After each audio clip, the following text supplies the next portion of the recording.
Bueno, vamos a continuar con el desarrollo de esta mesa, con el tema tan debatido y tan debatible, que quién sabe en qué acabemos en las regulaciones, tanto del distrito como federal, por tanta cuestión censurable que hay en la normatividad.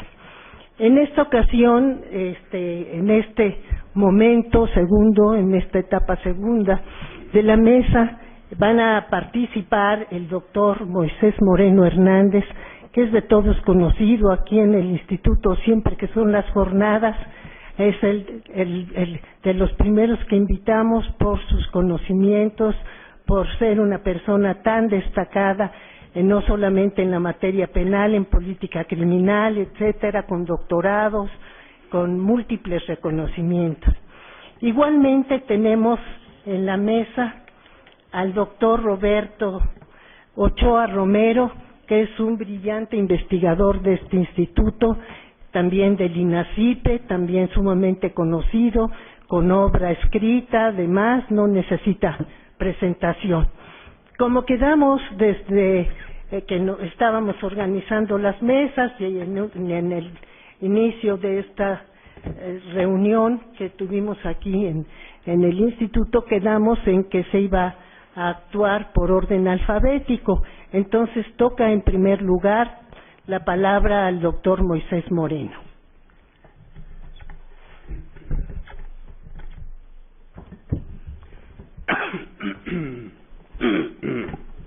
Bueno, siempre se cierra la garganta en este tipo de eventos. No quiere que digamos algo. Bueno, antes que nada quiero agradecer a los coordinadores de este foro, a la doctora Olga Islas y al doctor Sergio García Ramírez, por invitarnos a participar. Bueno, ya ustedes han escuchado, ya casi podríamos decir que no hay algún aspecto que pudiera ser novedoso para nosotros, ya fueron abordados por los compañeros anteriores, pero pues algo habrá que decir.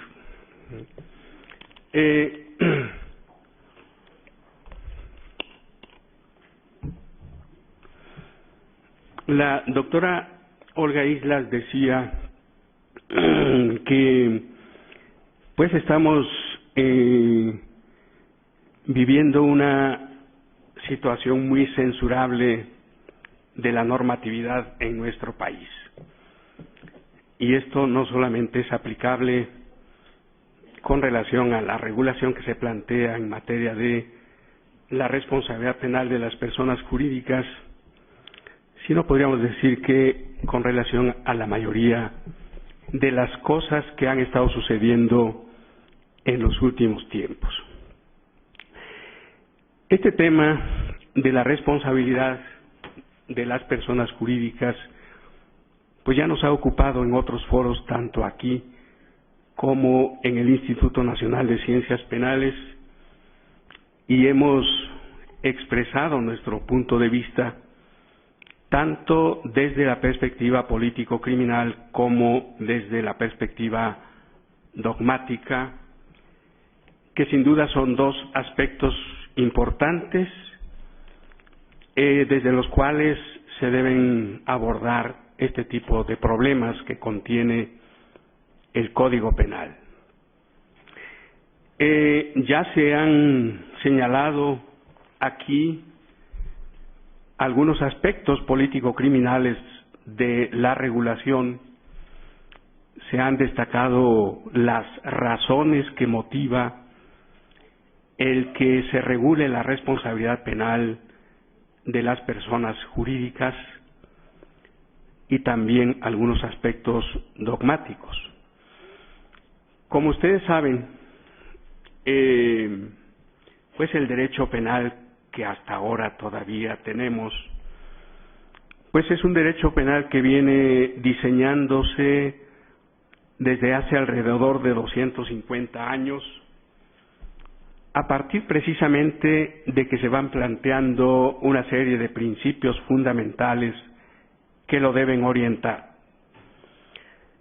Y de acuerdo con todos esos principios, el derecho penal que se diseña y se desarrolla parte fundamentalmente de lo que es la responsabilidad individual, es decir, la responsabilidad de las personas físicas o también, como otros le llaman, de las personas humanas.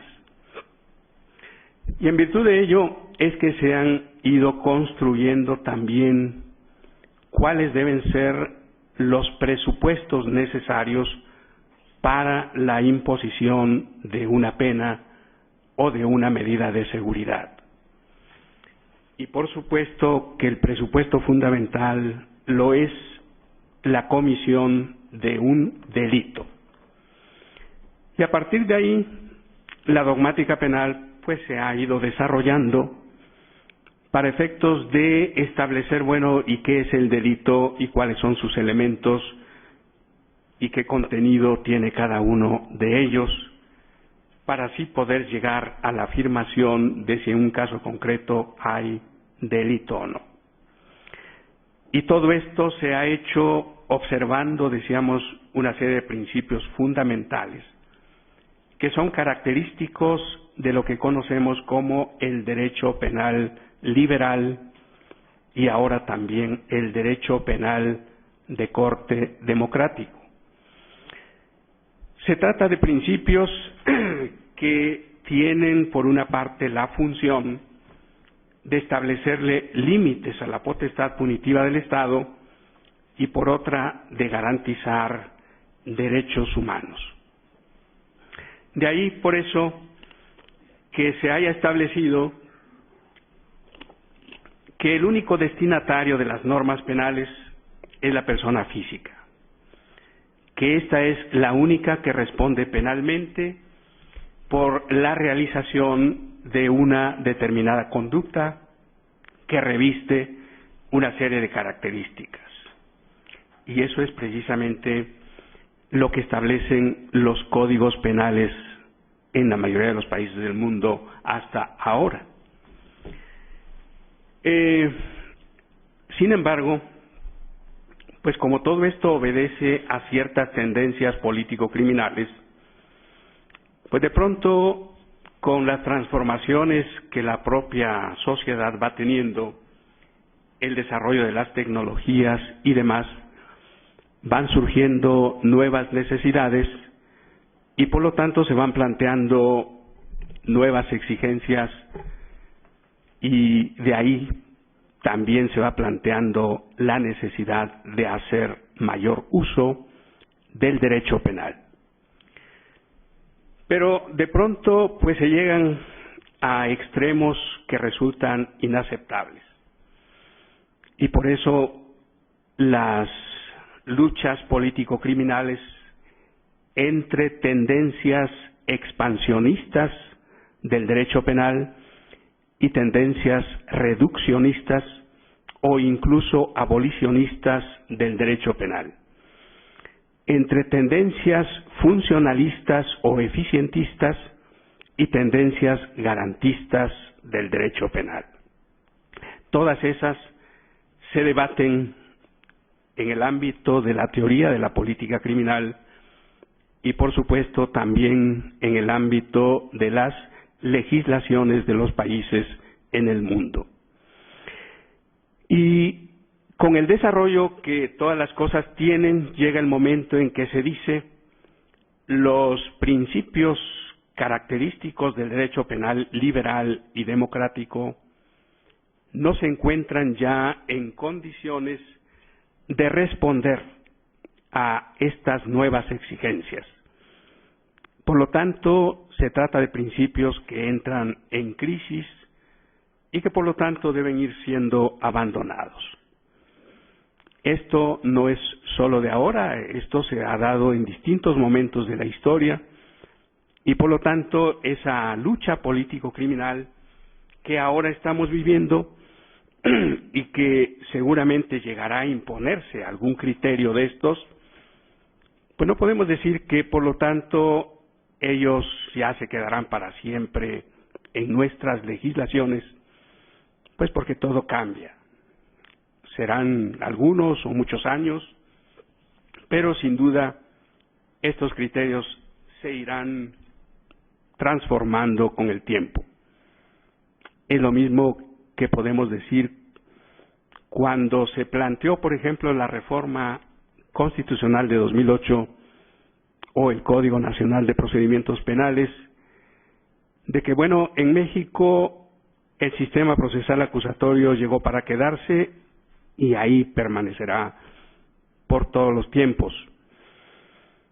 Pero si ese sistema procesal vamos a ver que funciona, como de alguna manera se nos está indicando cómo está funcionando, por ejemplo, en el Distrito Federal, en donde ahora se dice que los jueces de control están sumamente aburridos porque no tienen qué hacer, pues seguramente así podrán suceder con muchas otras cosas, en que con el tiempo se demostrará que su falta de funcionalidad es total. Y por esa razón, la lucha político-criminal seguirá adelante. Bueno, ahora tenemos precisamente algo que motiva este foro, que es la regulación que se plantea tanto en el propio Código Nacional de Procedimientos Penales como en los códigos penales, y en este caso en el Código Penal para el Distrito Federal. Como ustedes saben, hasta ahora el Código Penal Federal y podríamos decir que todos los códigos del país habían establecido un criterio que parte de esa máxima que dice societas delinquere non potest. El Código Nacional de Procedimientos Penales, cuando se elabora, adopta sin duda este mismo criterio.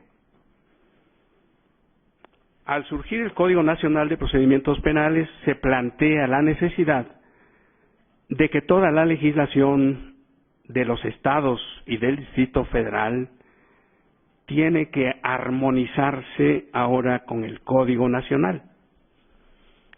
Y de ahí, entre otras tantas cosas que tienen que armonizarse, pues está precisamente el relativo a la regulación de las personas jurídicas. Pero sucede que el Código Nacional de Procedimientos Penales, tal como aún está vigente, porque apenas tiene poquito tiempo de haber sido aprobado y ya está siendo objeto de reforma, lo que es una muestra de que las cosas no nacen para quedarse para siempre, ¿no? Entonces, ese código, decíamos, adopta también el criterio de societas delinquere non potest. ¿Qué es lo que tendrían que hacer los códigos penales para armonizarse con el Código Nacional de Procedimientos Penales, si es que así debe ser la situación? Porque aquí sin duda hay un punto que pues debe merecer algún tratamiento. ¿Cuál es la función del Código Penal, del Derecho Penal, y la función del Código de Procedimientos Penales y del Sistema Procesal Penal? Para mí, el Sistema Procesal Penal y el Código de Procedimientos Penales no es sino un instrumento que está al servicio de los objetivos del derecho penal material. Por lo tanto, su función es procurar que esos objetivos se alcancen. Su función no es modificar su propio objeto de atención. Es decir, el Código de Procedimientos Penales no es el que debe determinar que el Código Penal se modifique, sino al revés, puesto que es el Código de Procedimientos el que debe procurar que los objetivos del derecho penal se alcancen. ¿Pero qué sucede? Bueno, pues ahora es el Código Penal el que se está tratando de ajustar al Código de Procedimientos Penales. Pero bueno, aquí igualmente hay otro problema, porque si el Código de Procedimientos Penales, que hay que pues ajustarse a él, aún no ha sido reformado, ¿por qué el Código Penal, y en este caso el Código Penal para el Distrito Federal, pues ha adoptado un criterio distinto al del Código Nacional de Procedimientos Penales? Es decir, el Código Nacional parte del criterio societas delinquere non potest y el Código Penal del DF parte del criterio societas delinquere potest. O sea, ahí hay dos posiciones político-criminales totalmente opuestas. Pero bueno, aquí lo que ahora plantea la cuestión, y esa es precisamente pues una de las cuestiones ya de carácter dogmático, pero antes que nada debe tener una solución político-criminal, es si, como lo creen, por ejemplo, los autores españoles que analizan el Código Penal español a partir de la reforma de 2010, que adopta precisamente un criterio análogo al que ahora está en el Código Penal para el Distrito Federal, de que la persona jurídica es penalmente responsable. Los penalistas españoles ahora, pues muy contentos, dicen: por fin el Código pues hizo caso a la doctrina, porque la persona moral es penalmente responsable, pero además porque la persona moral sí comete delitos. Y este es el principal problema que ahora enfrenta la dogmática penal. Realmente ese es el criterio político-criminal que debe adoptar una legislación penal, de que la persona jurídica comete delitos. Y bueno, sucede que el propio Código español no lo dice así. Es decir, el Código Penal español no dice que la persona jurídica cometa delitos, sino que en todo caso responderá de los delitos que cometan pues quienes pertenecen a la persona jurídica, ya sea como sus administradores, sus directores, en fin. Lo que quiere decir que el criterio político criminal que se está adoptando en la mayoría de las legislaciones es ese precisamente que hace depender la responsabilidad penal de las personas jurídicas de la conducta que realiza alguno de sus miembros. Y eso, bueno, pues sin duda, como lo dicen algunos que comentan también las legislaciones latinoamericanas y que encuentran precisamente que en esas regulaciones existe la adopción del criterio de la responsabilidad penal de las personas jurídicas, pues es precisamente lo que establecía el artículo 11 del Código Penal Federal. Es decir, que en tanto que algún miembro de la persona jurídica cometa algún delito en su nombre, en su beneficio o con los medios que ella le proporciona, habrá consecuencias también para la persona jurídica. El problema, en todo caso, estará en determinar cuál es la naturaleza de esa consecuencia jurídica. Pero sin duda el problema fundamental que ahora ocupa o debe ocupar sobre todo la doctrina penal mexicana en el caso de que llegara a establecerse una regulación como la que se propone, la cual no estoy nada de acuerdo con ella, es establecer, porque resulta innegable que debe haber responsabilidad de las personas jurídicas en todos aquellos hechos en donde de alguna o de otra manera se ve involucrada, pero el problema es cuáles son los presupuestos necesarios para esa responsabilidad.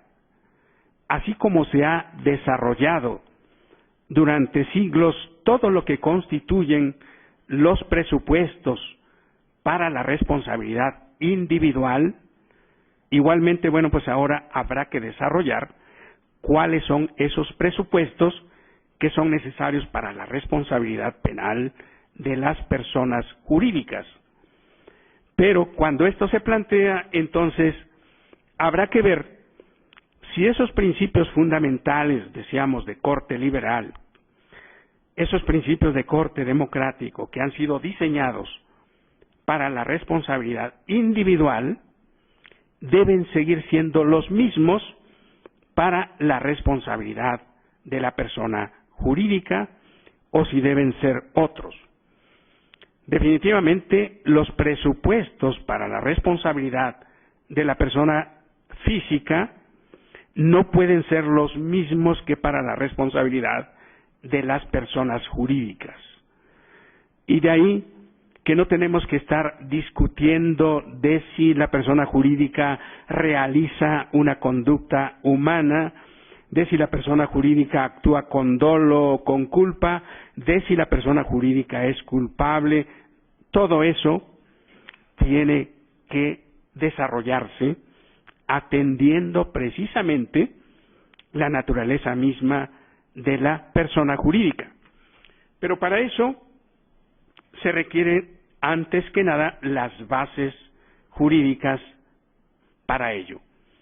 Y por supuesto que las bases que se han estado proponiendo, tanto en el Código Nacional de Procedimientos Penales, que sin duda invade competencias que corresponden al Código Penal, como las que se están proponiendo para el Código Penal del Distrito Federal, no son las que nos van a llevar precisamente a hablar de esa responsabilidad penal de la persona jurídica. Por otra, también dentro de la perspectiva político-criminal, se establece, y aquí voy a hablar lo que comentaba hace un rato con un colega, de lo que se llama la hipocresía político-criminal. Sucede que todo mundo quiere responsabilizar penalmente a las personas jurídicas. Todo mundo quiere castigar a las personas jurídicas penalmente. No les son suficientes las sanciones administrativas o de otra naturaleza, penalmente.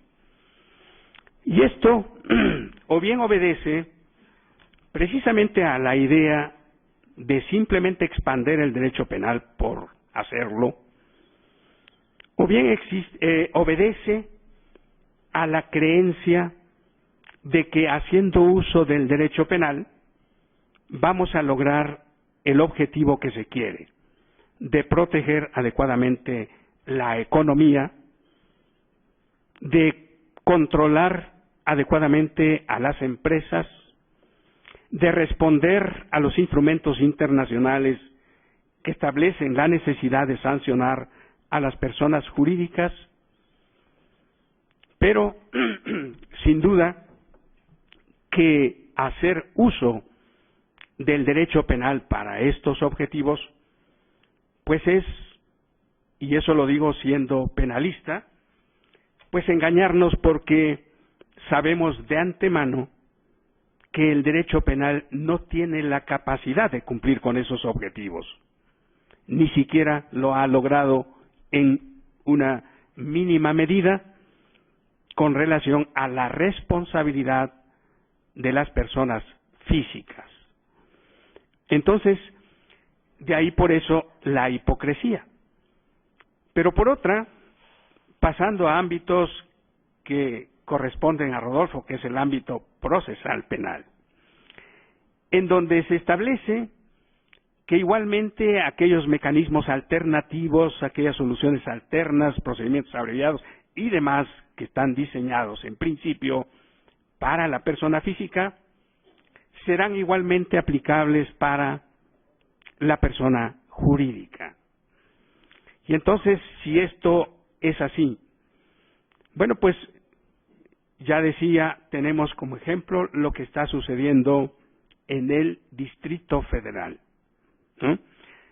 Y esto nos muestra que diseñamos todo un sistema diciendo que va a ser para esto, y finalmente lo que está sucediendo es otra cosa. Lo que menos observamos es el funcionamiento de un sistema procesal acusatorio. La negociación, los mecanismos alternativos y todo lo demás no son partes esenciales del sistema procesal acusatorio. Y si eso a su vez lo llevamos ahora también al ámbito de las personas jurídicas, entonces, ¿qué quiere decir esto? Igualmente, otra hipocresía, de la misma manera como se dice, de la aplicación de criterios de oportunidad por parte del Ministerio Público, que sin duda ahora serían mucho más abundantes que con relación a las personas físicas. En fin, esto se trataba apenas de una introducción al tema, pero el tiempo se ha concluido, así que dejaremos para la posibilidad de que haya preguntas. Muchas gracias.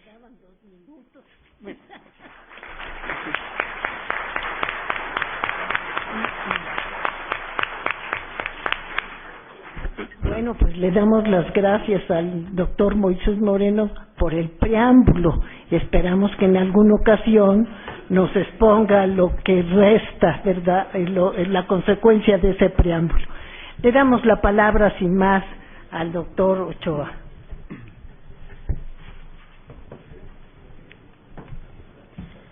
Muchas gracias, doctora. En primer lugar, igualmente agradecer a la doctora Olga Islas y al doctor Sergio García Ramírez, coordinadores de esta mesa redonda, el que hayan tenido la deferencia de invitarme a participar en esta importante discusión. Yo he querido plantear y quiero un poco transmitir cuál pueda ser la organización de mi exposición. He querido construirla en tres grandes rubros. Primero, un poco ver cuál es el estado de la cuestión actualmente vigente en el Código Penal Federal, ex artículo 11 y alguno más. Posteriormente, revisar de alguna manera también los antecedentes de la actual regulación en el Código Penal para el Distrito Federal, para en último momento hacer algunos comentarios un tanto más puntuales de cuál es la manufactura o cuál es el diseño de este tema hoy, después de la reforma del 18 de diciembre del 2014 en el Código de la Ciudad de México.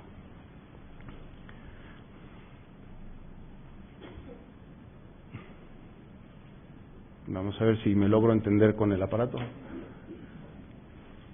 Ya, bueno, no. Ya está. Gracias.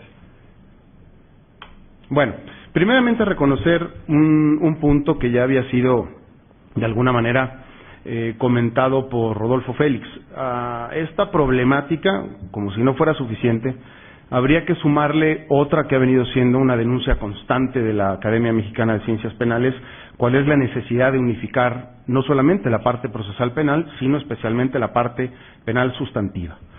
O sea que todas las cuestiones que se desprenden de la actual regulación, ciertamente parcial en función de las disposiciones transitorias del propio decreto, ciertamente parcial porque va a la par de la puesta en vigor del nuevo sistema en el Distrito Federal, habría que sumarle que pues, en otros estados de la República e igualmente en el Código Penal Federal, la cuestión se trata de manera muy dispar.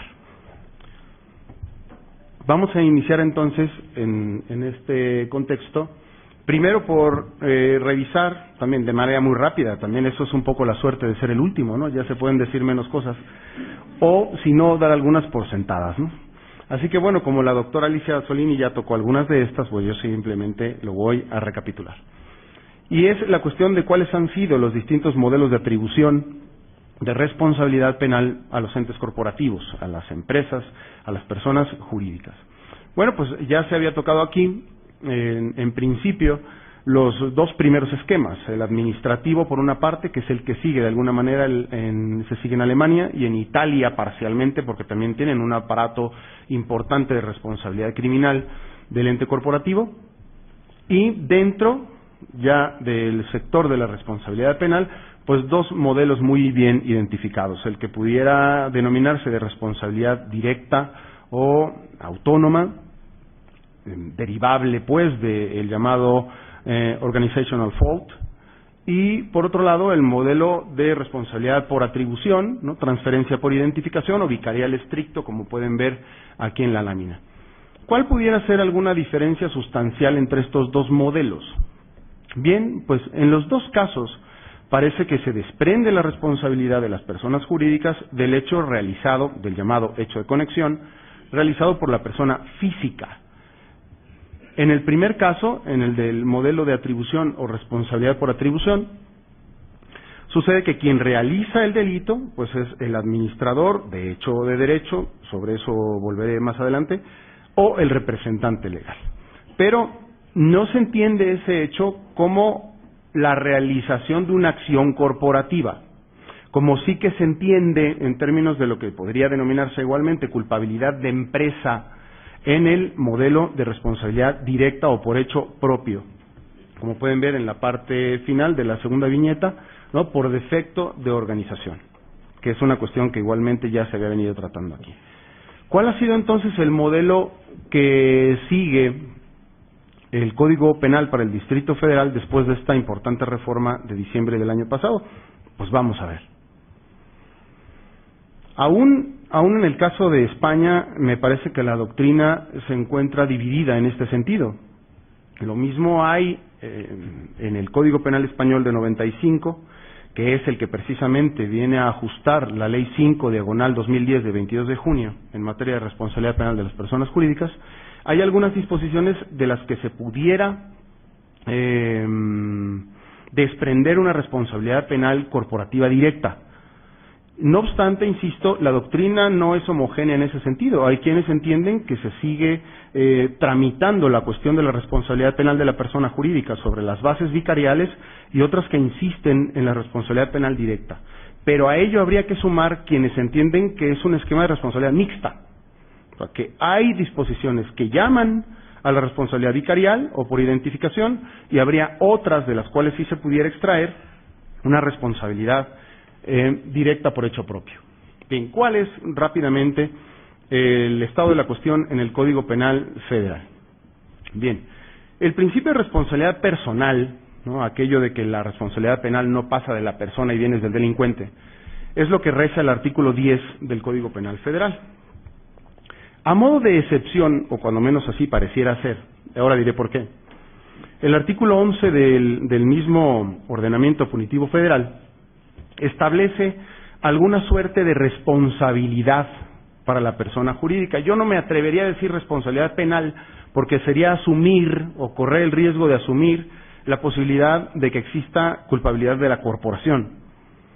Pero dice el 11, cuando un delito sea cometido por un miembro representante de una persona jurídica, asociación, etcétera, con los medios que ésta, excepción de las instituciones del Estado, con los medios que ésta le aporte al efecto, y dice el juez podrá,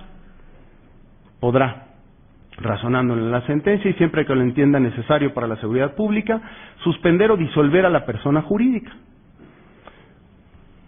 Un primer obstáculo que pudiéramos encontrar respecto al artículo 11 del Código Penal Federal en su redacción vigente, yo creo que lo que viene en la contrarreforma o en la reforma que ya se está cocinando en el Senado se desprende ciertamente de esta cuestión, se acerca a la del Distrito Federal, pero también se acerca a otras cuestiones para mí muy desconocidas. Entonces, en este sentido, ya se pueden oponer óbices a lo que dice el artículo 11 del Código Penal Federal. Primero, que el juez podrá. ¿Cómo que podrá? Yo pensé que la garantía penal quería decir que el legislador debe establecer, caso por caso, cuáles son las penas en su naturaleza y cuantía que se pueden imponer por la comisión de un delito, y no me parecía que eso pudiera estar a decisión del juez, a quien castiga y a quien no castiga.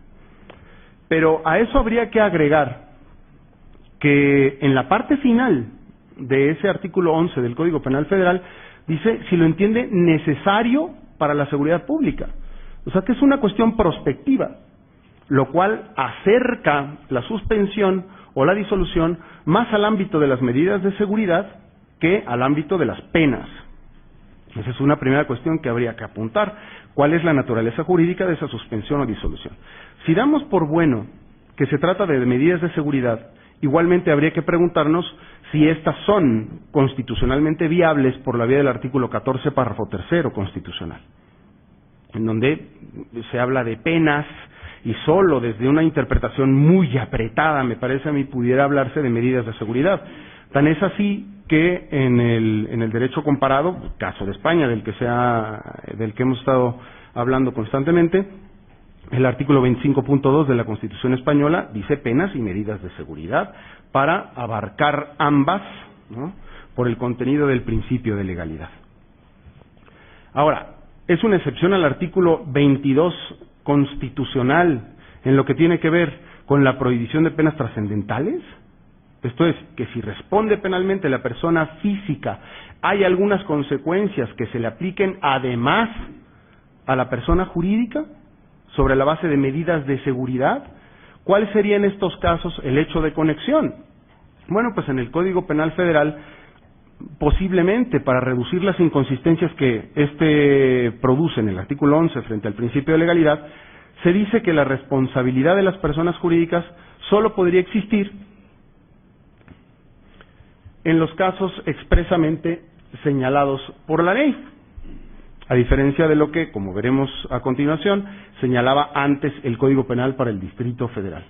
Y bueno, pues allá en donde se dicen los casos exclusivamente indicados por la ley, hablamos, como ya avanzaba la doctora Azzolini, en el segmento del numerus clausus. Pues esto es que esta responsabilidad penal corporativa solo podía existir en el Código Penal Federal, pues sí, en unos poquitos casos, ¿no?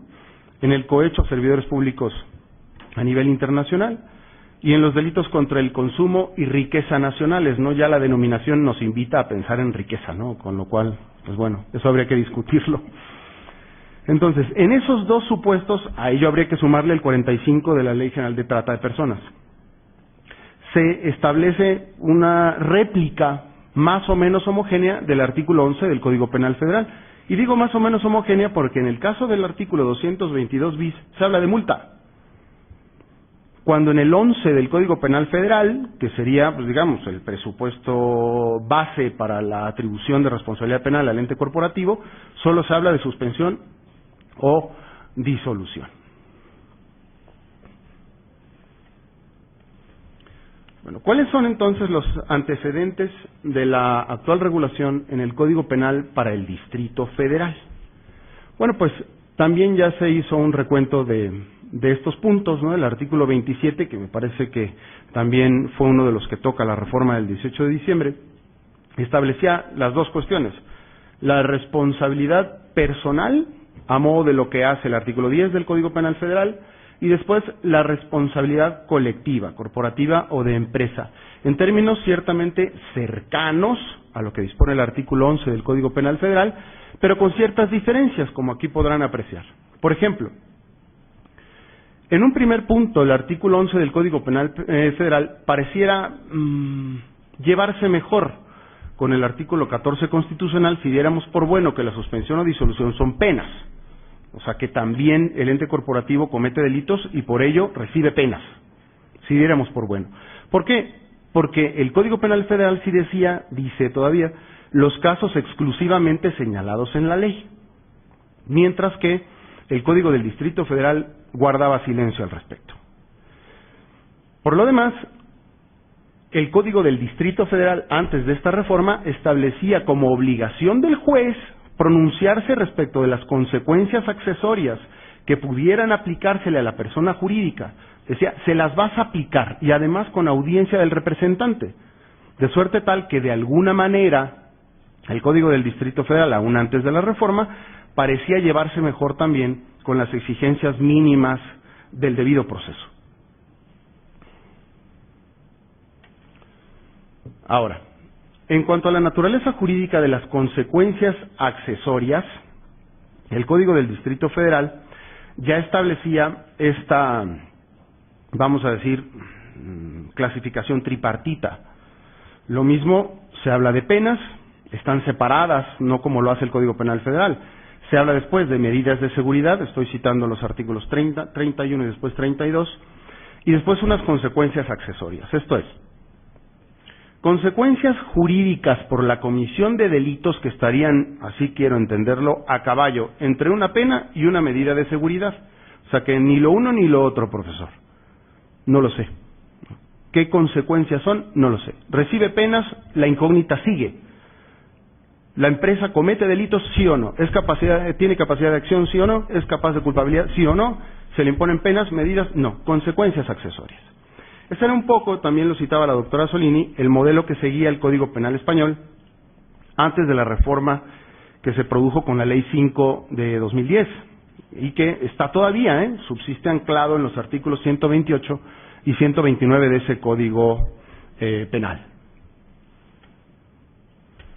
Bueno, el contenido de las consecuencias en sus antecedentes caía en el artículo 68 del Código Penal para el Distrito Federal sobre la base de suspensión de actividades, la disolución de la persona jurídica, prohibición de operaciones, remoción de administradores, intervención de los órganos de administración. ¿Cuáles eran los casos? A pesar de que, como ya comenté, el Código del Distrito Federal no decía en los casos exclusivamente señalados por la ley. Sin embargo, en la parte especial sí señala puntualmente casos para los que, yo no sé si el legislador lo que quiere es llamar la atención para que no nos equivoquemos, como en los concursos, ¿no? Allá donde dice, sin perjuicio de las penas que correspondan, a ver, ya hay una regla general para los concursos, allá donde se den los apreciaré, no hace falta que me llames la atención. Pues aquí parece suceder un poco igual, como que el legislador nos llama la atención cuando quiere que recordemos que es posible también sancionar a través de este esquema de consecuencias accesorias a las personas jurídicas. Antes de esta reforma, los supuestos para los que se prevé esa posibilidad en la parte especial están señalados en los artículos 344, depósito de residuos tóxicos, 345 bis, para tala de árboles, dice ahí muerte, por cierto, es un dato anecdótico, produzca la muerte de uno o varios árboles, dice, ¿no? 346 contra la salud de las personas o el medio ambiente. En definitiva, la cuestión parecía centrarse, a diferencia igualmente de lo que hace el Código Penal Federal en delitos ambientales. El federal hablaba de 2 posibilidades, este hablaba de 3, al que se le suman, como ya veremos después, una posibilidad más. ¿Qué voy a intentar? Y digo intentar porque animarme a ofrecer siquiera un pronunciamiento absoluto al respecto sería muy temerario. Pero, ¿cuáles serían los principales cuestionamientos sobre los cuales revisar el contenido de esta reforma? Bueno, ¿viene a responder a la necesidad de implementar un esquema de responsabilidad penal de las personas jurídicas? ¿Existía de verdad mucha impunidad por razón del velo de la empresa? O sea, la imposibilidad del levantamiento del velo, del principio tradicional de societas del inquere non potest, o viene a resolver esa cuestión. Segundo punto. ¿De verdad resuelve los problemas dogmáticos y legales que se presentan al introducir este esquema? En un código penal que, como ya adelantó el doctor Moisés Moreno, está construido de la primera a la última letra en función de la responsabilidad penal de la persona física. Y los principios, los principios limitadores del jus puniendi en un Estado social y democrático de derecho están centrados, me parece a mí igualmente, en la responsabilidad atribuible por hechos humanos. Y posteriormente ver qué modelo se ha adoptado para la solución al problema. ¿Es verdad que se trata de una exigencia internacional? Como también se ha querido decir, no solamente aquí, sino se ha tratado esta cuestión igualmente en España a propósito de las directrices del Consejo de Europa. Voy a intentar dar respuesta a esa última. ¿Es una exigencia internacional? Yo creo que no. La Convención de Palermo del año 2000 de las Naciones Unidas contra la Delincuencia Organizada Transnacional, en su artículo 10, establece sugerencias a los estados parte para efectos de que dispongan, según lo permitan sus principios de derecho interno, un esquema de responsabilidad corporativa, sobre todo para los delitos previstos en la propia convención o vinculados a organizaciones criminales. Sin embargo, el propio artículo 10, en el punto 2, reconoce que la responsabilidad corporativa a la que llama este instrumento internacional no tiene por qué ser penal. Se puede ser administrativa, civil o penal, según lo permitan, como decía, los principios de cada uno de los estados parte. ¿Cómo quedó el Código Penal para el Distrito Federal después de esta reforma? Bueno, el artículo 27, solo de forma indirecta, puede tener algo que ver con la responsabilidad penal de las personas jurídicas. Y digo que de forma indirecta o parcial, porque aquí se consagra un principio que tiene que ver con personas jurídicas, pero también con personas físicas, y que es el principio de la actuación, ¿no?, en nombre de otro. Hoy el artículo 27, como quedó redactado, dice que cuando el administrador de hecho, en las personas jurídicas, o administrador de derecho también, o que alguien actúe en nombre o representación legal o voluntaria de cualquier persona, ahí no se distingue. Ahí no se distingue. El hecho de conexión aquí es que se realice un hecho que la ley señale como delito, aunque no concurran en esa persona administrador de hecho, de derecho o representante legal, los requisitos exigidos en el tipo, pero sí en el ente colectivo. En definitiva, es una actuación en nombre de otro que en el ámbito comparado no ha producido demasiados problemas. Es una regla que viene a solventar, ¿no?, la necesidad de atribuir responsabilidad a personas que no tienen las características específicas exigidas en los delitos especiales.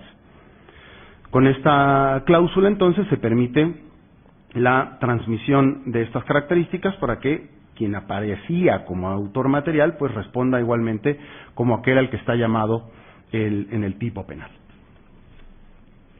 La responsabilidad penal corporativa se condensa en el artículo 27 bis que ingresa ex novo en el Código Penal para el Distrito Federal. ¿Qué es lo que dice aquí? Aquí es donde podemos distinguir posiblemente dos distintos esquemas de atribución de responsabilidad.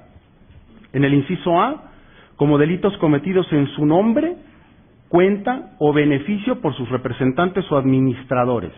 Esto no es más que responsabilidad bajo el esquema vicarial, de identificación o de traslación. Pero a diferencia de lo que sucede en el artículo 31 bis del Código Penal español, del que casi está calcado este artículo, y digo casi, porque el Código Penal español exige que el delito se cometa en nombre, por cuenta y en beneficio. Nosotros hemos puesto la cuestión en una disyuntiva, de suerte tal que esto va a empezar a complicar las cosas. Habrá que cuestionarnos cuándo se actúa en nombre, cuándo se actúa por cuenta y cuándo se actúa en beneficio. El segundo punto, y es del que creo que se pudiera, y así se ha interpretado también en otros países, extraer responsabilidad corporativa directa, es la que aparece aquí como inciso B. Delitos cometidos por subordinados del representante, estoy parafraseando, no es el texto como aparece en el código, delitos cometidos por subordinados del representante o de los administradores por falta del debido control. Y aquí es donde vamos a empezar a tener problemas. ¿Qué es el debido control? Es tanto como decir quien no asuma las precauciones mínimamente necesarias para evitar el resultado, ¿y quién lo va a disponer? En el esquema español, muchas de las actividades societarias están normadas. Esto es que ciertos giros o actividades corporativas están normadas. En nuestro sistema no. Entonces, ¿qué? ¿Lo haríamos depender del objeto social, aun y cuando eso, entiendo, está todavía ya pues a punto de desaparecer? Si eso va a depender del giro o de la actividad comercial, o cuándo va a haber debido control. Si esto de suyo ya puede resultar complicado allá en donde se sigue un régimen de responsabilidad penal de las personas jurídicas en un catálogo cerrado, Imaginemos aquí en donde puede haber responsabilidad de la persona jurídica en el delito que sea, doloso, imprudente o en conato, porque también se dispone la responsabilidad por tentativa. La doctrina española, entonces, sobre estas mismas bases ha venido entendiendo que su esquema es más bien mixto. Sin embargo, pues bueno, no parece haber unanimidad al respecto. Todavía hay quienes entienden que se sigue trabajando la cuestión sobre el sistema vicarial.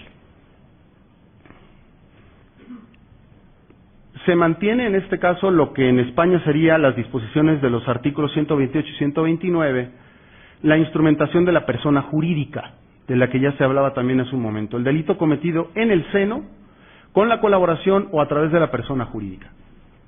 Aquí me parece que estamos hablando de cuestiones bien distintas. Una cosa es criminalidad de empresa y otra cosa es criminalidad en la empresa. Aquí lo que estamos intentando resolver es la criminalidad de empresa. De suerte que en el 27 bis también se agregan aquellos casos en donde el delito es cometido utilizando o instrumentalizando la estructura de la persona jurídica. En estos casos, por supuesto, se prevé que el juez aplique alguna de las consecuencias jurídicas accesorias previstas en las fracciones que aquí pueden ver del artículo 32. Por supuesto que se excepcionan también en el derecho español las instituciones del Estado. Dice el Código del Distrito Federal, instituciones estatales. Pues yo quiero pensar que se refiere a las del gobierno del Distrito Federal, ¿no? Que todavía no llega a ser Estado 32. No creo que habérmelo perdido. Aunque se prevé también su instrumentación a cargo de otras corporaciones o asociaciones. ¿Cuáles son las consecuencias accesorias? Bueno, pues ahí han habido algunos añadidos, ¿no? En este sentido. Por ejemplo, la inhabilitación para obtener subvenciones para contrataciones públicas o para beneficios fiscales. Lo mismo la retirada de mobiliario urbano, pudiéramos pensar en los famosos MUPIs, el mobiliario urbano con publicidad integrada, ¿no? Las paradas del autobús, teléfonos, etcétera. Quiero detenerme un poquito aquí, espero tener un par de minutos. Me quiero detener un poquito en la no exclusión de responsabilidad. Dice el artículo 27 quater que... Sí, me voy a dar pila. Que la responsabilidad de la persona jurídica no se excluye, dice aquí, por atipicidad o justificación del hecho de conexión. Bueno, pues aquí ya no sé quién está más loco. Por eso les decía que la copia es parcial del Código Penal Español. El Código Penal Español dice que no se excluye la responsabilidad penal corporativa si se atraviesa alguna causa de inculpabilidad. Pero nada dice respecto de lo que constituye o configura la base de cualquier imputación penal, que es la tipicidad. O sea, ¿aquí de qué va a responder la persona jurídica? O sea, es una responsabilidad penal por la nada. Además, no debemos perder de vista, ya lo anotaba también el doctor Moisés Moreno, que a la par de todas estas cuestiones se produjo una suerte de reordenación del artículo 29 del Código Penal para el Distrito Federal. Allá en donde se dice entonces que la responsabilidad del ente corporativo no se excluye por atipicidad o justificación, dice una causa de atipicidad o justificación, esto llega hasta la fracción cuarta del artículo 29 del Código Penal en su redacción actualmente vigente, y cito rápidamente: por ausencia de conducta responde persona jurídica. Me refiero siempre al hecho de conexión a cargo de la persona física. Atipicidad por falta de elementos del tipo penal,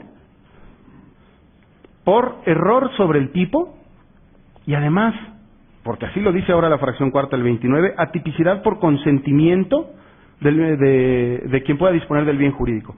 Pues bueno, no hay problema, ya lo decía Rodolfo Félix, la responsabilidad penal de la persona jurídica en estos casos está bien asegurada. Aquí lo que yo me pregunto es, ¿dónde quedó el principio de ofensividad? ¿No quedamos que para que podamos sancionar algo como delito hay que poner en peligro o sancionar un bien jurídico? ¿De dónde vamos a extraer la proporcionalidad de la pena? ¿De dónde? Si no hay base material ni legal para extraer la proporcionalidad de la pena, lo cual condena al fracaso a la reforma por la vía del artículo 22, párrafo primero de la Constitución. En definitiva, se comprometen con esta reforma principios básicos del derecho penal y del proceso penal modernos a los que yo pensé que estaban orientados nuestros esfuerzos legislativos. Gracias.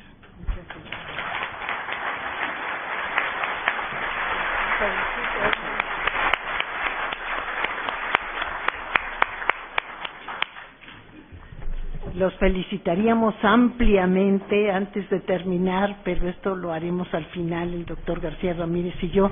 Y yo les pediría, como quedamos al momento de organizar esta mesa, que estuvieran con nosotros los dos expositores del primer tiempo de este desarrollo de la mesa, así como el doctor García Ramírez, para pasar las preguntas que hay aquí y que los expositores las respondan en el entendido que vamos a dedicar exclusivamente 25 minutos.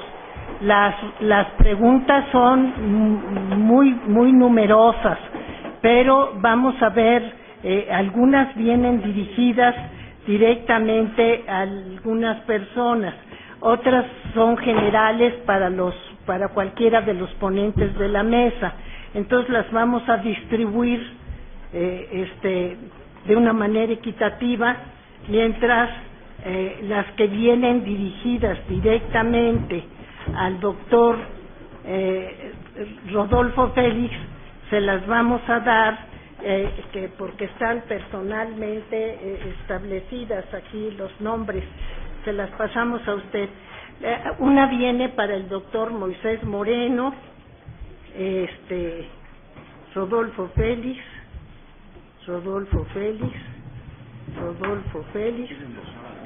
Bueno, 3, 4. Tenemos aquí 4 preguntas, 2, 3, 4, 5, 6, que las distribuiremos entre los ponentes, los que tienen. Por eso a él ya no se le daría. Le daríamos a él 3, le daríamos. ¿Qué pasa a Moisés? Una. Y le pasamos, sí, él tiene una, y le pasamos estas al doctor Ochoa. Entonces, como el que tiene más preguntas y posiblemente pueda él leerlas, tener un tiempo corto para leerlas y posiblemente aglutinarlas y para dar una respuesta general a todo para no llevarnos tiempo, es el doctor Rodolfo Félix. Pudiéramos pedirle a él que sea el primero que nos responda, o le dejamos a la doctora Solín. ¿Quieren que yo empiece? ¿Empiezas? Ándale. Bueno, aquí 2 preguntas. En una pregunta, si una persona moral es responsable penalmente, también puede ser responsable administrativamente y civilmente. ¿Cuál de las responsabilidades prevalece? Bueno, queda claro que penalmente y civilmente sí. Igual, como también en la comisión de un delito uno puede tener responsabilidad penal y civil, digamos, ¿no? En cuanto a la responsabilidad administrativa, yo no estoy me parece que no puede ser si la responsabilidad administrativa consiste en lo mismo, que en la misma falta que consistió la responsabilidad penal, ¿sí me explico? O sea, porque si no sería castigar 2 veces por lo mismo, ¿no? Acá dice, olvidamos a las víctimas. Creo que las penas a personas jurídicas que sean de índole pecuniaria no deben ser multa al favor del erario, sino compensación para el sujeto pasivo individual o colectivo. Ejemplo, comunidades. Bueno, hay en algunos casos o en algunas legislaciones sí se han establecido la multa en favor del fondo de víctimas, pero en el caso del Distrito Federal no ha sido así, y las multas se han establecido para el Fondo de Procuración y Administración de Justicia. Yo Digo, claro, eso no impediría, la Procuraduría maneja un fondo de víctimas en el Distrito Federal, ¿no? Sí, es cierto que sí, la Subprocuraduría de Atención a Víctimas tiene a su vez que ver con el fondo de víctimas, pero yo estoy de acuerdo con usted que quizá debiera ser más explícito la posibilidad de asignarlo por lo menos a ese fondo. Yo creo que me parece que es más que suficiente, sí. Muchas gracias, doctora. No sé si ya el doctor Rodolfo Félix, ¿ya?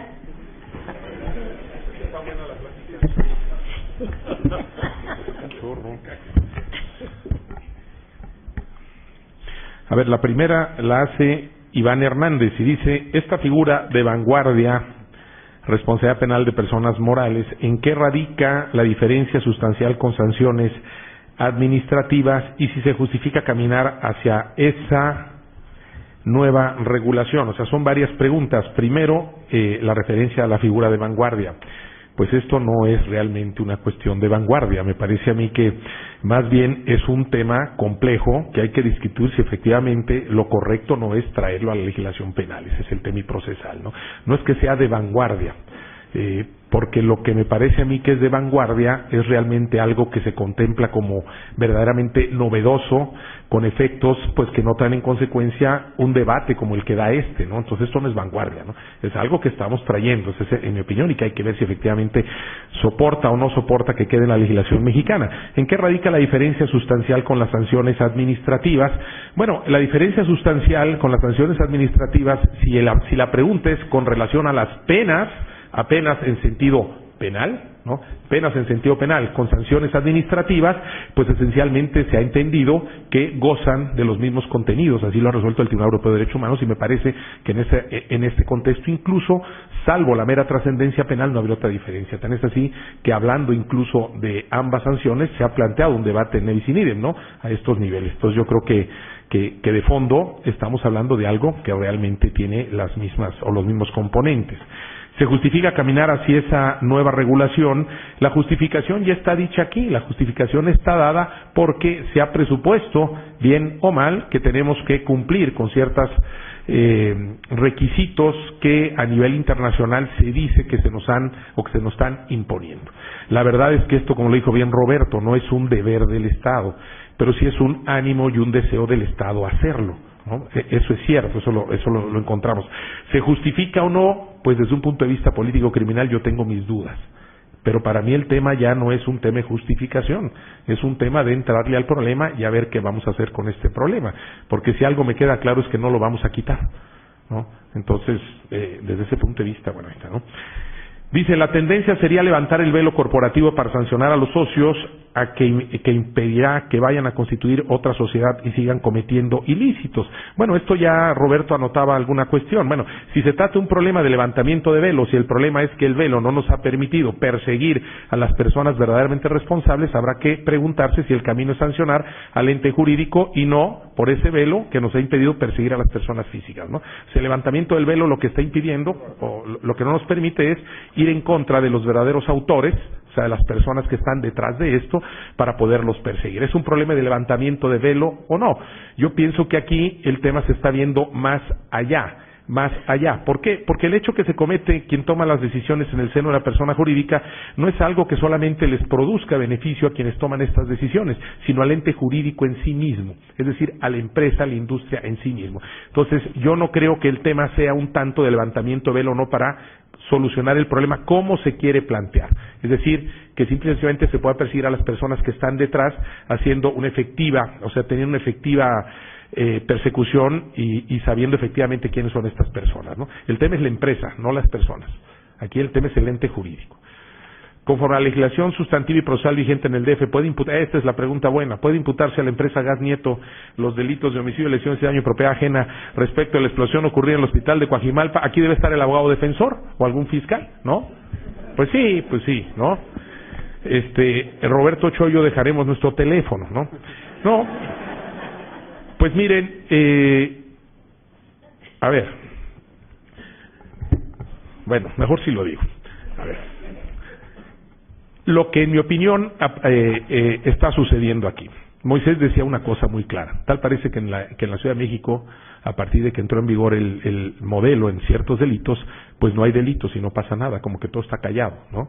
Bueno, pero tenemos este gran problema aquí de frente y tal parece también que este enorme problema que tiene que ver con este tema que hemos tratado aquí, pues simple y sencillamente no es problema, ¿no? Porque se ha dicho que viva la conciliación y viva la mediación, cada rato lo declaran. Entonces todo se piensa que se está diciendo por ahí, porque verdaderamente no tenemos información de lo que se está haciendo, lo cual me parece irresponsable en un caso tan lamentable. Entonces, bueno, se empezó a manejar todo esto como que si la mediación, la conciliación, que había mediadores, conciliadores y todo eso en la Ciudad de México y demás, ¿no? Lo cierto es que hay una ley nacional que está ya publicada, pero que todavía no aplica en materia de mediación y conciliación, y que es la que tiene que aplicar aquí, porque no se ha reunido la Conferencia Nacional de Procuradores, porque no se ha convocado a los facilitadores, porque no han estudiado y no tenemos facilitadores para esta regulación, esa es la verdad. Entonces, lo que nos han dicho no es cierto, ¿no? Digo, ya lo dije, pero no lo dije, ¿no? Bueno, entonces, eso no es por ahí. Ahora, si están resolviendo esto a través de acuerdos reparatorios, me parece también un tanto delicado. No que sea improcedente, porque los acuerdos reparatorios permiten que se pueda acceder a ellos cuando se trata de resolver el problema de la reparación de daño inmediata, o sea, digamos, de un solo golpe ante el Ministerio Público y proceden delitos culposos. Este sería el caso. Me parece más fácil hablar de culpa aquí quizá que de un tema doloso, ¿no? Bueno, pero si se está resolviendo de esta manera un problema de esta magnitud, imagínense después las cuentas que hay que entregar. Tenemos muertos y es un tema muy grande y tenemos la estructura con todos los problemas que hay de responsabilidad penal de persona jurídica que no se ha caminado hacia ella. ¿Por qué pienso yo que no se ha hecho? Porque no la entienden. Eso es lo que yo pienso, ¿no? Porque no ha habido la capacidad para generar dentro de la estructura de la Procuraduría, ¿sí?, la imputación a la persona jurídica. Se ha avanzado, a lo mejor hacemos eso, pero no se hace nada. Entonces, si todo se está resolviendo con una reparación del daño que la sociedad no sabemos cómo es que esto está pasando, no sabemos, entonces sí me parece delicado, ¿no? Yo pienso que aquí se tendría que haber iniciado ya, o se tendrían que dar señales muy claras para iniciar un procedimiento de este tipo. Es el caso. Como esté la legislación del Distrito Federal, este es el caso para buscar la responsabilidad penal de esta persona jurídica. Es el primero que tenemos entrando el código en la historia y no se ha hecho nada, ¿no? Por eso me parece a mí extraño que algo está pasando por ahí, ¿no? Las personas, temas de retroactividad, las personas jurídicas que actualmente y normalmente funcionan sin programas o medidas para evitar que sus empleados delincan, deberán cambiar su forma de trabajar, pues es aconsejable. A ver, cuando una persona jurídica no tiene un programa de cumplimiento y no tiene códigos de ética y este tipo de cosas, esto no quiere decir que por sí mismo ya la persona jurídica sea responsable del delito, no quiere decir. Lo que quiere decir es que va a tener que explicar más, o sea, le va a costar más trabajo acudir a una vía de defensa para manifestarse que no hay defecto de organización cuando no tiene nada para decir, oye, yo tengo una cultura de prevención, pues no tiene nada que enseñar. Entonces tendrá que esforzarse más para defenderse. El problema me parece que es otro. Esto cuesta dinero y en este país la pequeña y la mediana empresa no tienen muchos recursos como para implementar este tipo de cosas. Ahorita es la moda en Europa que los penalistas estén metidos haciendo programas de cumplimiento, ¿no? Ya hasta se habla del compliance penal, ¿no? Y nada más ya le pusimos el compliance penal, pero está de moda y entonces se venden como pan caliente, ya después están haciendo todo este tipo de cosas. Aquí en México ya se empezó por ahí a hacer como contratos de arrendamiento de machote, ¿no? Eso y nada es lo mismo. Eso no es lo mismo porque eso no es un programa de cumplimiento de a de veras. Ese es un machote, eso nada más es otra cosa. Los programas de cumplimiento exigen otras cosas. No es nada fácil hacerlo, pero no solo eso, se requiere una verdadera implementación, observancia, el cumplimiento que se demuestre, etcétera, ¿no? De tal manera, entonces, tratando de contestar esta pregunta, los que no tengan programas o medidas de este tipo para evitar que sus empleados delincan, deberán cambiar su forma de trabajar. No es para evitar tampoco que los empleados delincan, pueden ser los directivos, o sea, de arriba a abajo. ¿Deben cambiar su forma de trabajar? Pues sí, si quieren generar una cultura de prevención que les permite estar más protegidos ante una posible imputación penal en un futuro, esto les va a ayudar. No quiere decir que les pueda evitar del todo, dependiendo del caso, ¿no? Pero les va a ayudar. Entonces, conviene, va a costar dinero hacerlo, ¿no? El CCF establece, aquí dice Samari Franco Zárate, es que como puso unos muñequitos aquí no lo diría así. Una persona, respecto a la responsabilidad penal de las personas, a ver, ¿puede denunciar algún ilícito la persona moral? Sí puede hacerlo, por supuesto, no se ha podido desde antes y se puede ahora.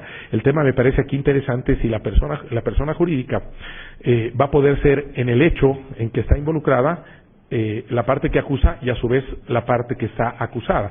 Yo pienso que procesalmente se puede resolver y en última instancia tendrá que enfrentar el proceso siendo un sujeto pasivo del proceso penal, una persona imputada, sí, y será en el ámbito de la prueba donde en su caso acredite los extremos que tengan que ver también con la imputación que ella haga. Entonces no creo yo que sea un tema que dé problemas.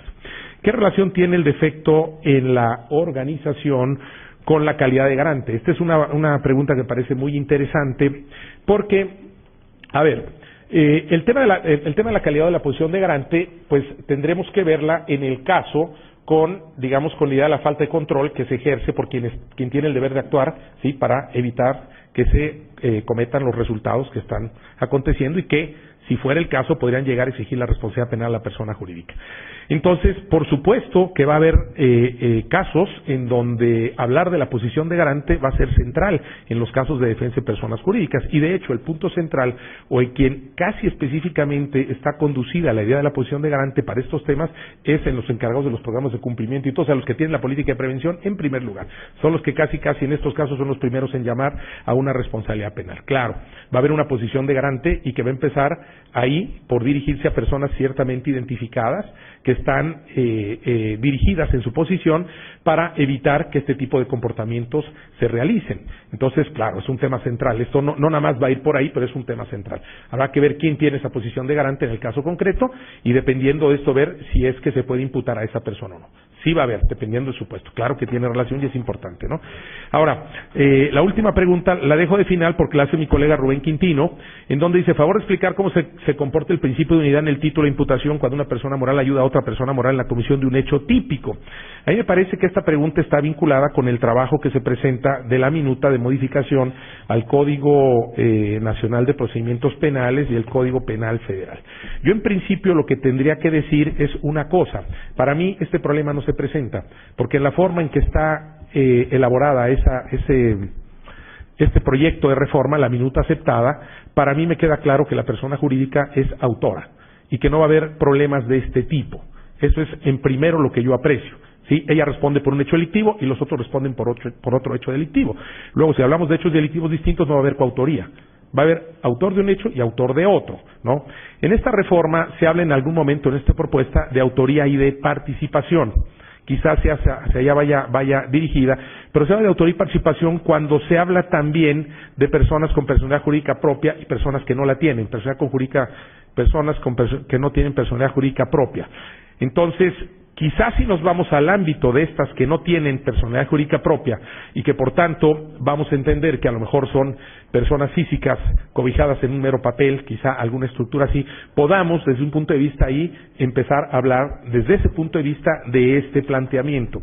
Y desde otro punto de vista también, en donde creo podría ir la pregunta que formula el doctor Quintino, sería en el sentido de si la persona física que ha cometido el hecho delictivo, que el hecho base necesario para la persecución de la persona moral, aunque ésta responde por su propio hecho, vamos a decir la persona moral, no la podemos nosotros encontrar, se va, se fuga, no está ese que pasa, sino podemos nosotros hacer la persecución a pesar de ese delito base de la persona jurídica. La respuesta es sí se puede. La respuesta es sí se puede, porque la persona jurídica tiene que responder por un hecho distinto. Y ese hecho distinto tiene que ver con los temas vinculados al defecto de organización y no específicamente con el hecho base realizado por la persona física. Cosa distinta es que la persona jurídica no pueda defenderse aduciendo lo primero, pero también los aspectos relacionados con el delito base, ¿no? En donde parece verdaderamente atroz que en el Código, en la reforma del Distrito Federal, se prevea que no se puede acudir a las causas de exclusión del delito por temas de tipicidad y este tipo, como decía Robert, que me parece atroz. No sé si era por este lado, Rubén, la imputación, pero si no ya, no sé dónde anda Rubén, acá, pero si no ya lo podemos ahí explotar, ¿no? Para darle tiempo a mis compañeros. Damos la palabra al doctor Moisés Moreno. Bueno, aquí tengo también una pregunta de el maestro Quintino. Dice, el Código Nacional de Procedimientos Penales establece la posibilidad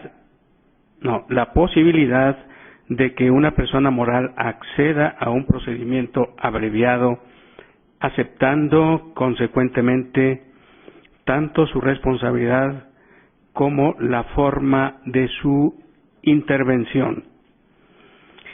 Conforme a esto, puede sostenerse que el Código Nacional de Procedimientos Penales se rige por el principio según el cual las personas morales no delinquen.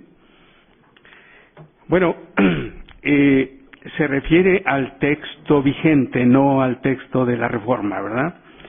Bueno, pues decíamos que con relación al texto vigente y sobre todo con lo que establece el artículo 421, se adopta exactamente el mismo criterio que establece el artículo 11 del Código Penal Federal o 27 anterior del Código Penal para el Distrito Federal.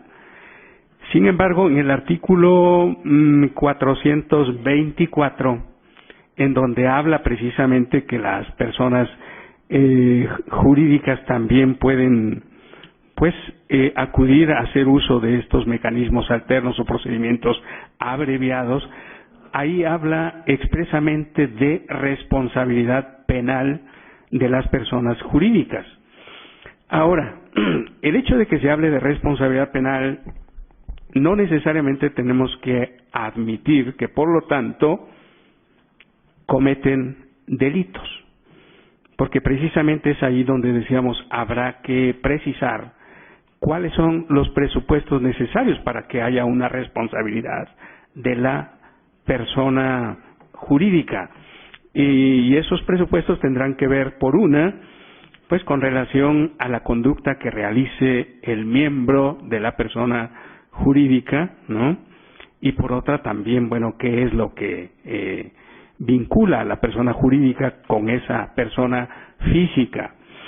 Ahora, con relación a la propuesta de reforma, o mejor dicho, a la propuesta de reforma al Código Nacional de Procedimientos Penales, bueno, pues ahí ya se adopta un criterio distinto, decíamos, en el sentido de decir, bueno, la persona jurídica responde penalmente, pero por otra se admite también que esa responsabilidad puede ser en cierta medida autónoma, y eso plantea precisamente la posibilidad de hablar que la persona jurídica comete delitos, y ese es un problema que en todo caso habrá que explicarlo cómo es que una persona jurídica puede cometer delitos, ¿verdad?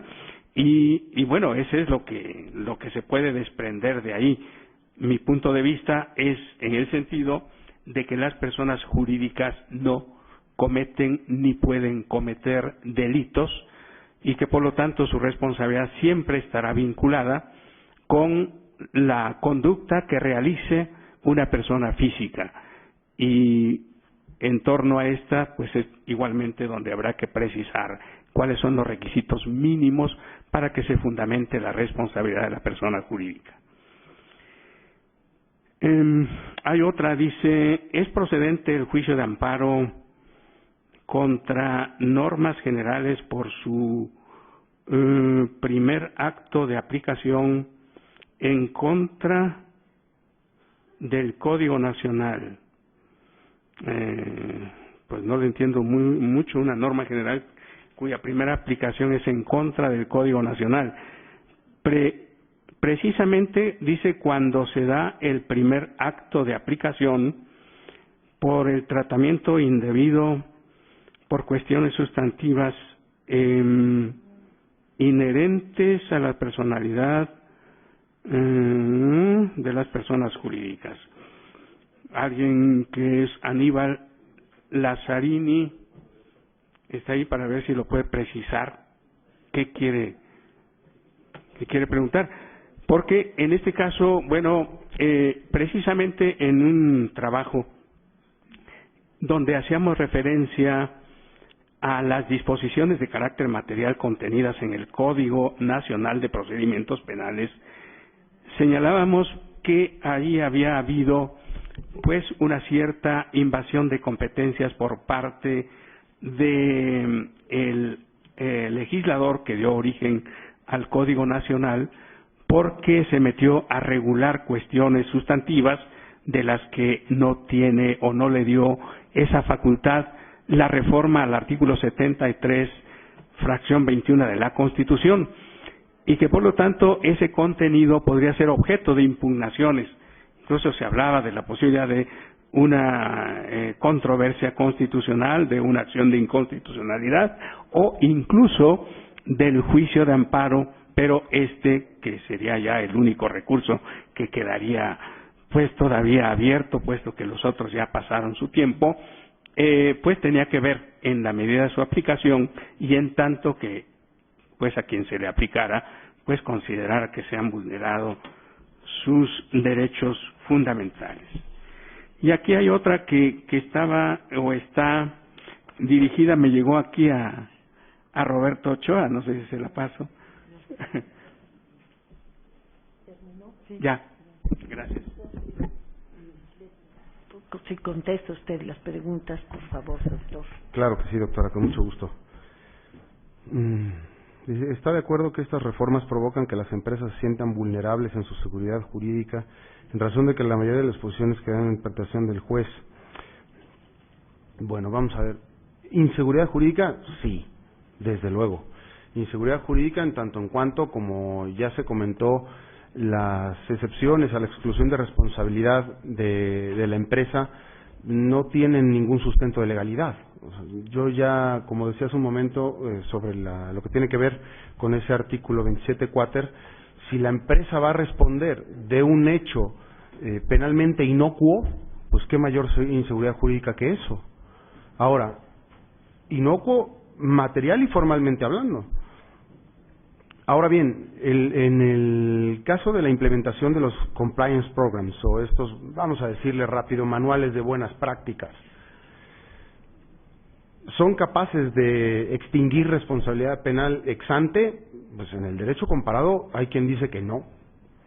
Y de acuerdo a cómo quedó la reforma en el Código Penal para el Distrito Federal, la implementación de esos programas de control de riesgo produce una atenuación, pero nunca se habla de que exima de responsabilidad, con lo cual ni siquiera teniendo bien estructurado e implementado ese programa de control de riesgo, porque en el fondo es eso, el Estado le está trasladando ciertas obligaciones de control de riesgo a las corporaciones. Entonces, ni aún en esos casos podrían sentirse tranquilos o a gusto respecto de que no les vaya a pasar nada. Si eso lo trasladamos igualmente al concepto del debido control y conectarlo con el tema del deber de garante, pues allá en donde pudiera existir una infracción a ese deber de garante por parte de quien tiene el deber de control de aquel empleado que finalmente realiza el hecho de conexión, pues eso no cae en la parte segunda del artículo 27 bis, es de la primera. Es la realización de un delito a cargo de un administrador de hecho o de derecho o de un representante, en comisión por omisión si fuera el caso.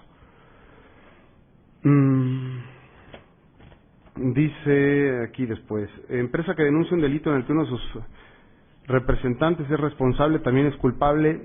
Pues vuelvo al tema del compliance. Posiblemente el ir a denunciar el delito pudiera buscar resolver o excluir a la persona jurídica de ese hecho. Eventualmente habría que ver si hay una infracción al debido control o quién es aquel que cometió el delito.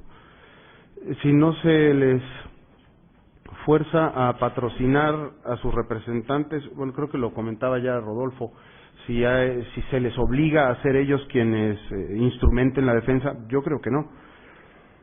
¿Puede haber responsabilidad de una empresa que haya sido víctima de un ilícito cometido por un representante contra ella misma y contra terceros?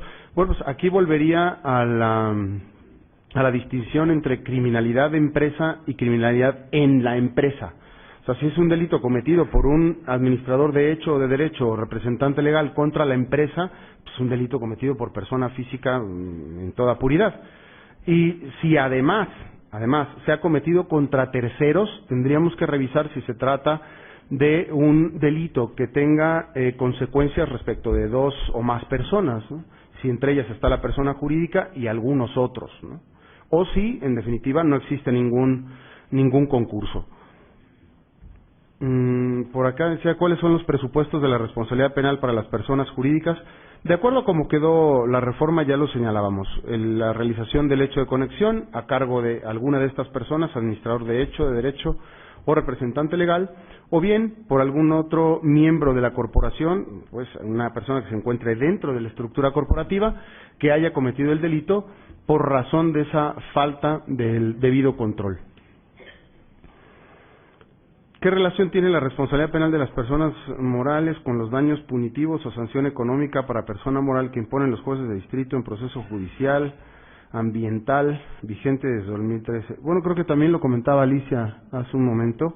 No me parece que tuviera que chocar con la responsabilidad penal. Ahora, en países en donde nos llevan un poquito de ventaja, y digo poquito porque son 4 años, por ejemplo, el tema de España es de 2010, tampoco tiene más. Esta cuestión que pudiera verse desde la óptica del ne bis in idem viene a corregirse en el ámbito de la responsabilidad estrictamente patrimonial.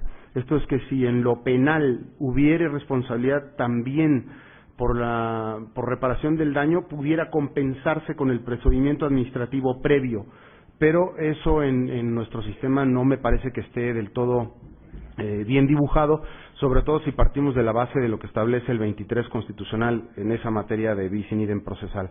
Ahora, toda esta histeria político-criminal tiene que ver con la reparación del daño. Yo creo que no.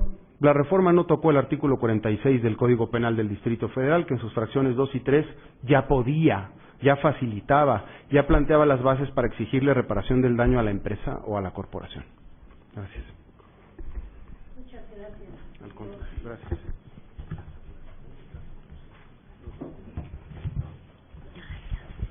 Bueno, muchas gracias. La doctora Olga Islas me está instando a que yo concluya, siento haber concluido hace mucho tiempo, y a que dé las gracias, siento haberlo dado al inicio de esta sesión. Por lo tanto, no tendría mucho que agregar, porque no quiero realmente añadirle leña a la hoguera en la que está ardiendo desde hace un buen rato esta reforma penal. Todo lo que hemos escuchado aquí ha contribuido a mostrar las enormes deficiencias de una reforma probablemente innecesaria, probablemente improcedente, que no parece que vaya a obtener los resultados apetecidos.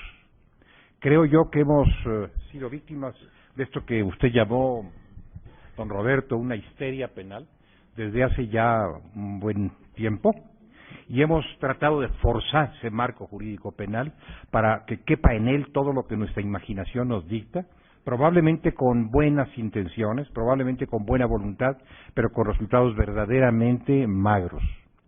De lo que se trata es de volver más responsables, creo yo, más responsables en el sentido lógico de la expresión, en el sentido ético de la expresión, no necesariamente en el sentido jurídico penal, a los administradores, a los conductores de las empresas. Creo que de eso se trata, para que pueda haber una respuesta más eficiente.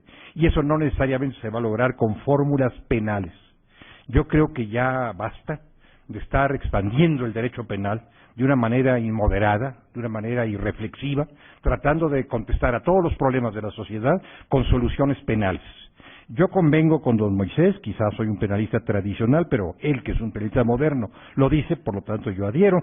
Convengo en que las empresas no delinquen, en que no hay delitos de personas morales.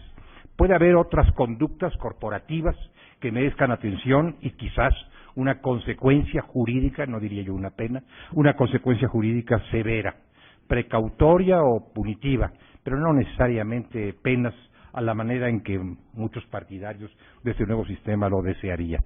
Creo yo, pues, que en síntesis, habida cuenta de que hemos cuestionado principios de este derecho penal tradicional que hemos construido fervorosamente durante 2 siglos y medio, tomando en cuenta también las inconsecuencias de la reforma con el texto de nuestra Constitución, o reformemos la Constitución para crear en ella un nuevo marco penal, lo cual sería ya verdaderamente absurdo, dadas las deficiencias enormes de carácter técnico, técnico sustantivo y técnico procesal que reviste este conjunto de cambios y de ajustes, tomando en cuenta igualmente que no hemos tocado más que el Código del Distrito Federal, creo que está pendiente una treintena de códigos, esperando a ver qué ocurrencias vamos a tener, porque no tenemos un Código Penal Nacional, entonces no vamos a tener una sola ocurrencia, sino 30 ocurrencias distintas, tratando de mejorar o de ajustar esto. Tomando en cuenta todo esto, valdría la pena que repensásemos si hemos tenido acierto o no hemos tenido acierto. Yo creo que no hurto mi opinión, yo creo que no en llevar adelante esta reforma. ¿Qué vamos a ganar? ¿Qué hemos perdido? ¿Qué queremos lograr? ¿No estábamos mejor como estábamos antes de la reforma, tratando de avanzar por la vía de la responsabilidad penal de las personas físicas? Llámense directores de empresas, llámense modestos empleados, llámense como se llamen. Y lo que puede ocurrir es que estos golpes a las personas morales o a las personas colectivas, que son muy efectistas y que ayudan a satisfacer esta histeria penal, pueden poner en riesgo intereses legítimos y derechos reales de miles y miles de personas que no son responsables, culpables, si se quiere, de nada. Los empleados de estas personas morales, los proveedores, los clientes, los destinatarios de los productos y servicios de las personas morales, que de pronto ven que se mueve el piso de la persona moral que les paga sus salarios, que les provee bienes y servicios, o a la que ellos proveen bienes y servicios. Hay que ver las cosas con realismo, no solamente con ingenio, sino también con realismo. Y yo no estoy dispuesto a aceptar que por una cuestión de supuesta política criminal se vulneren los principios tradicionales del orden jurídico penal y caigamos en soluciones imaginativas, en ocurrencias verdaderamente deplorables, que pongan en riesgo la seguridad jurídica y la justicia y que además contravengan la Constitución y eventualmente en muchos casos el sentido común. En fin, pero no quiero agregar más leña al hoguera. Entonces simplemente les agradezco su presencia y le agradezco también a los expositores. Buenas noches.